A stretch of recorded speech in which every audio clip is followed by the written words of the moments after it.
niveau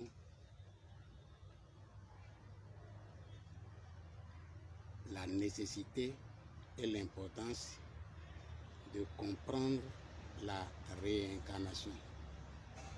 Comprendre la réincarnation. Ce sujet, je l'ai choisi du fait des questions différentes et des compréhensions différentes que la plupart des humains ont sur cet aspect de nous-mêmes, qui est la réincarnation. Et c'est par rapport à des différentes questions qui m'ont été posées que j'ai décidé de faire une vidéo pour expliquer à toute la communauté ce qu'il doit comprendre de la réincarnation. Pour comprendre la réincarnation, il est important de poser ou bien de répondre à quelques questions. Poser cette question, c'est dire que qu'est-ce que la réincarnation?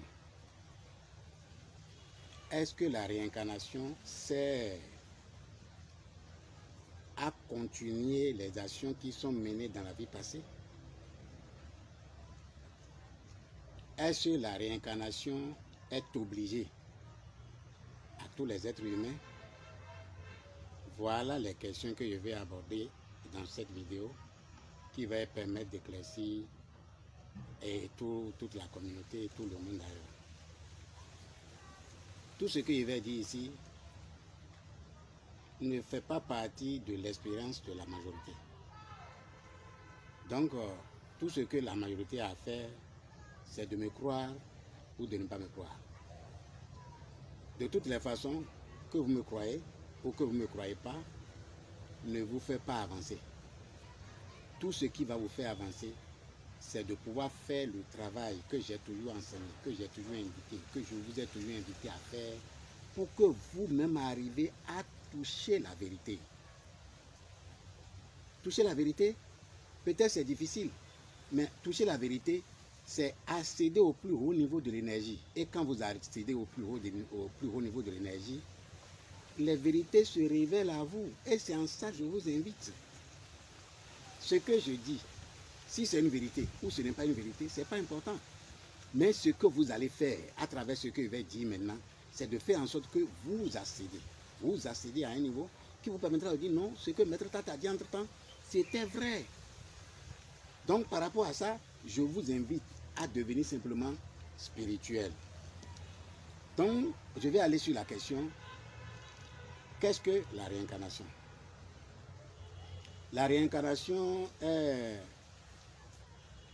sinon tout le monde connaît, notre retour dans notre vie, notre retour à la vie terrestre et tout ce qui est dedans. Tout ce qui est dedans, bon, ça dépend de beaucoup d'interprétations que les gens donnent à ce retour-là. Parce que le retour-là, ça dépend des formes que ça prend. Ça prend beaucoup de formes. Tu peux réincarner, ne plus avoir la forme humaine. Tu peux réincarner, avoir d'autres formes. Donc, la réincarnation même est notre retour dans la vie terrestre. Maintenant, la réincarnation même, c'est quoi? La réincarnation même est notre échec à la vie que nous avons eu à mener. Si on doit parler de réincarnation, nous allons parler de réincarnation en tant qu'échec de la vie que nous avons eu à mener. La vie que nous avons eu à mener ne nous a pas permis de faire notre retour simple au sein du Père, au sein de l'Éternel, au sein de l'Infini. Donc, ça nous a ramené, c'est-à-dire cette vie que nous avons menée a fait en sorte que nous sommes obligés de revenir. Je ne sais pas si c'est pour profiter ou bien si c'est pour continuer ce que nous avons à faire. Donc, en fait, la réincarnation est l'échec de notre vie passée. Quand nous parlons de réincarnation et que je profite de cette vidéo pour répondre à un de mes fils qui demandait à comprendre est-ce que la réincarnation, le but de la réincarnation n'est pas de reprendre les activités, les affaires, tout ce que tu faisais ici. Est-ce que le but de la réincarnation n'est pas de reprendre ces activités, de reprendre une chose? La réponse ici, je vais l'étaler sur 3 niveaux. D'abord, je dois lui dire que la réincarnation, tous les humains ne font pas la réincarnation de la même manière. Tous les humains ne se réincarnent pas de la même manière. Même manière, pourquoi? Il y a trois catégories de formes de réincarnation qui existent. Il y a ceux qui sont morts avant, ceux qui ont perdu leur corps physique, c'est-à-dire ceux qui sont morts physiquement avant l'âge de 84 ans. Il y a ceux qui sont morts après l'âge de 84 ans. Et puis il y a ceux qui se sont suicidés ou bien ceux qui ont eu accident. Toutes ces 3 catégories de personnes ne se réincarnent pas de la même façon. Pour aller un peu dans le sens de la question, je vais prendre la réponse qui est proche de cette question par rapport aux 3 catégories des formes de réincarnation qui existent, que je viens de citer. Si la réincarnation doit signifier que tu vas revenir, reprendre tes actions, ça veut dire que dans les 3 catégories de ces formes de réincarnation qui existent, il n'y a que la 3e catégorie. La 3e catégorie, c'est ceux qui sont morts avant les 84 ans et ceux qui sont morts d'accident ou de suicide. Pour ces personnes-là, leur retour est, d'abord, si je prends encore que ceux qui sont morts avant 84 ans, dans cette catégorie encore, il y a encore 2 catégories de personnes. Je vais encore bien éclaircir et puis vous allez comprendre. Dans la catégorie de ceux qui sont morts avant 84 ans et ceux qui se sont suicidés ou bien ceux qui ont eu un accident, ils sont obligés de revenir, reprendre l'activité dans laquelle ils sont. Pourquoi?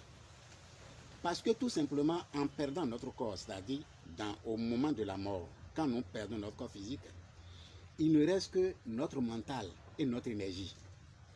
Et notre mental, ça veut dire que quoi? Ça veut dire que tout ce que nous avons pensé, tout ce que nous menons comme action, tout ce qui est fait comme action, tout ce que nous faisions, sont restés dans notre corps mental. Donc, une fois que nous perdons notre corps physique, le corps mental nous soumet à des tentations. Il y a des tentations qui nous attirent vers ce qu'on avait l'habitude de faire, en tout cas, ce dans quoi nous donnons plus, ce dans quoi nous nous investissons plus, ce dans quoi nous étions.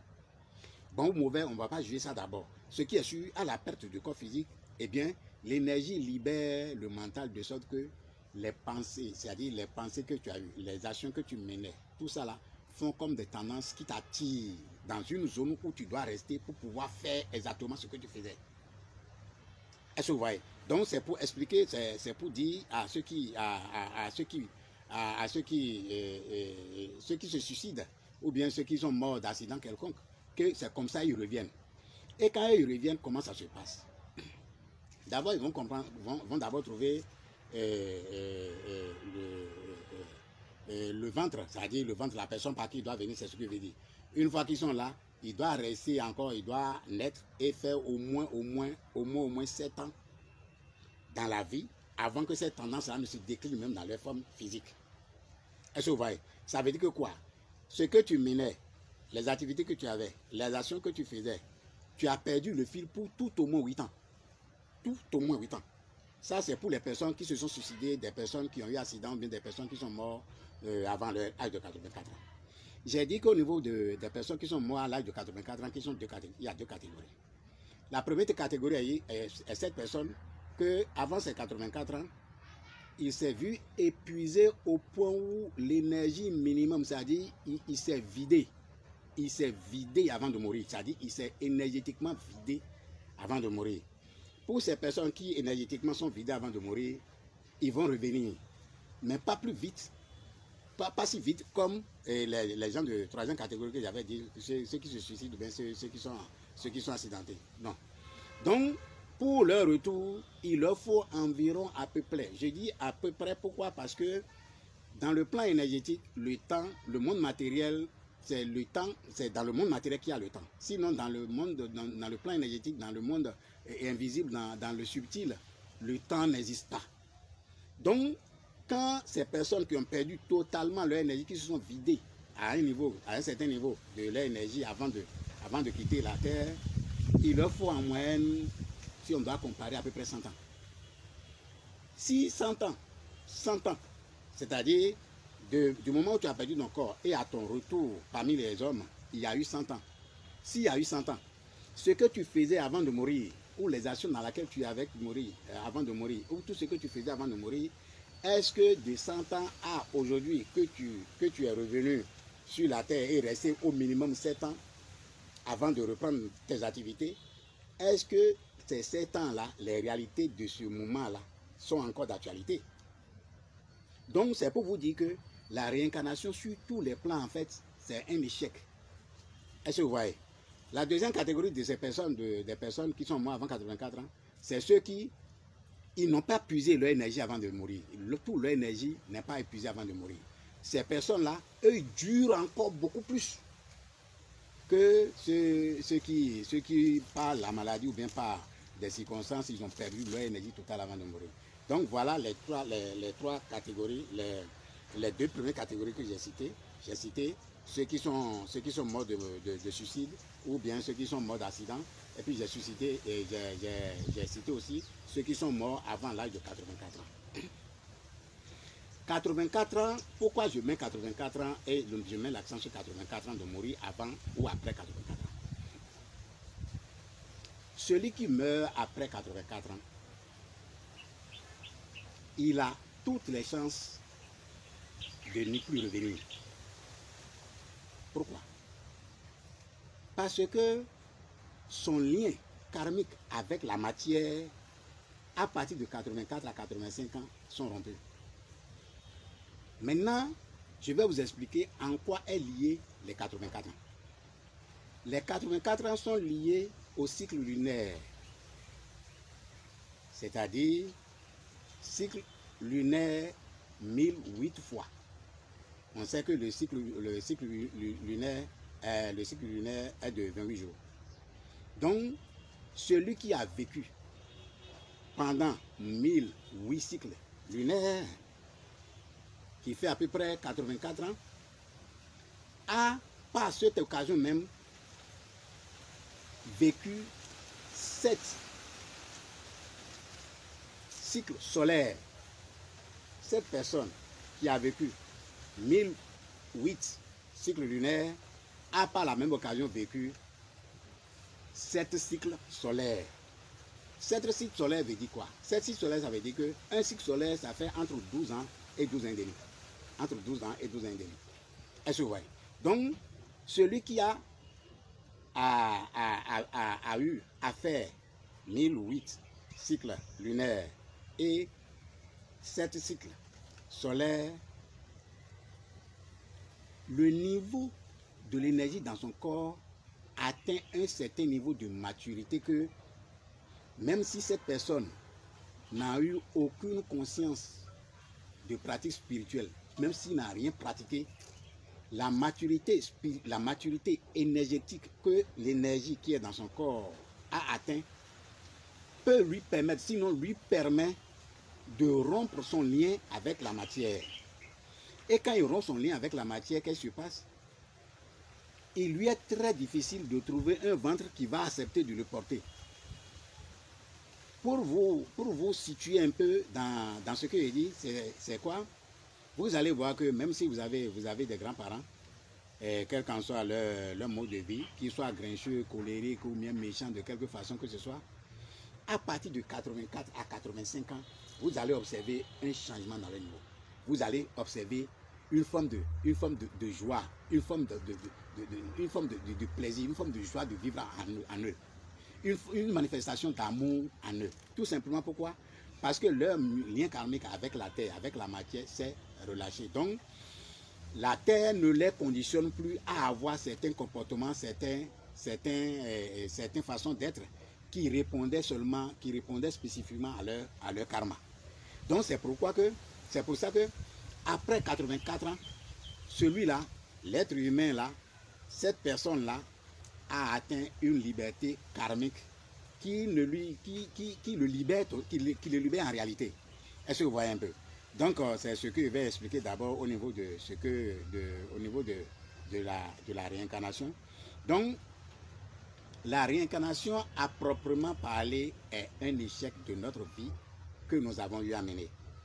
Mais pour que notre vie, que nous avons eu à mener ne soit pas un échec, donc ne nous ramène pas à la réincarnation, d'abord, avant d'avancer, je dois vous expliquer que au niveau de la réincarnation, que tu as fait du bien, que tu as fait du mal, n'est pas important. Les deux ont les mêmes résultats. Si tu as fait le mal, tu reviens pour récolter ou bien toucher à tous les dividendes du mal.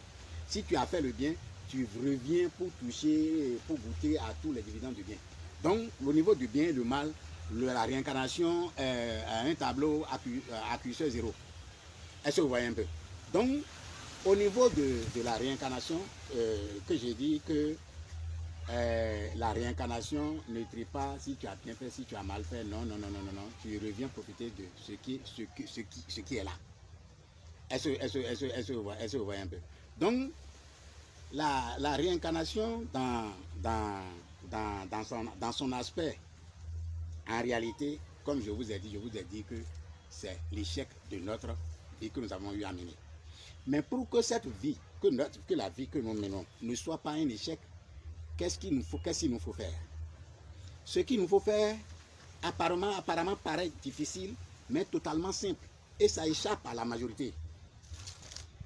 Ce que nous avons à faire, c'est de simplement nous laisser guider par la vie elle-même. Nous laisser guider par la vie elle-même. Ça veut dire que quoi? Que les objectifs que nous nous fixons, les projets que nous faisons, tout ce que nous allions comme réalisation, accomplissement que nous nous fixons, sont des chaînes par lesquelles nous sommes obligés de revenir et donc de se réincarner et à des nombres infinis jusqu'à ce que nous réalisions que nous devons nous libérer de toutes ces chaînes de désirs, d'accomplissement, de réalisation, de besoins. Tant que nous ne nous libérons pas de ces aspects, eh bien nous allons réincarner aussi longtemps que nous n'avons pas conscience. Mais qu'est-ce que c'est que notre vie sans but, sans objectif, sans quoi en tout cas? Au vu de monsieur tout le monde, une vie qui n'a pas de but, qui n'a pas d'objectif, c'est une vie qui n'a pas de sens. C'est une vie perdue.